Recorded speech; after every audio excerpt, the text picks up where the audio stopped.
നമ്മുടെ income determination ചാപ്റ്ററിലെ ഒരു 4 മാർക്ക് ക്വസ്റ്റ്യൻ നോക്കിയാലോ. What is consumption function?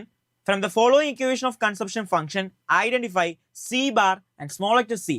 Okay, equation ആണ് C bar plus C plus C Y. ഈ ഒരു ഇക്വേഷൻ സി ബാർ എന്താണ്, സ്മോൾ ലെറ്റർ സി എന്താണെന്ന് ഐഡന്റിഫൈ ചെയ്യുക.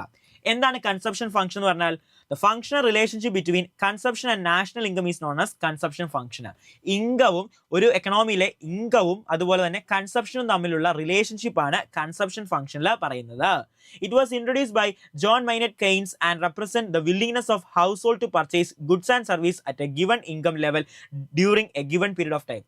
Okay, പല ലെവൽ ഓഫ് ഇൻകത്തിൽ എത്രമാത്രം അവരുടെ ഇൻകം സ്പെൻഡ് ചെയ്യാനായിട്ട് കൺസ്യൂമർ വില്ലിംഗ് ആണ് എന്ന് റെപ്രസെന്റ് ചെയ്യുന്നതാണ് consumption functions. Various levels of ഇൻകത്തിൽ കൺസ്യൂമർ അവരുടെ ഇൻകത്തിന് എത്ര ഭാഗം സ്പെൻഡ് ചെയ്യാൻ വില്ലിംഗ് ആണ് ഗുഡ്സ് ആൻഡ് സർവീസസിൽ എന്ന് പറയുന്നതാണ് കൺസപ്ഷൻ ഫംഗ്ഷൻസ്. അതിന്റെ ഇക്വേഷൻ ആണ് അതിന്റെ റെപ്രസെന്റ് ചെയ്യുന്നത് എങ്ങനെയാണ്? C is equal to F of Y എന്ന് പറയുന്നു. ഓക്കെ, കൺസപ്ഷൻ ഫംഗ്ഷന്റെ ഇക്വേഷൻ ആയ സി ബാർ പ്ലസ് സി വൈയിലെ സി ബാർ എന്താണ്? Autonomous consumption. C bar autonomous consumption ആണ്. ദെൻ സ്മോൾ ലെറ്റർ സി എന്താണ്?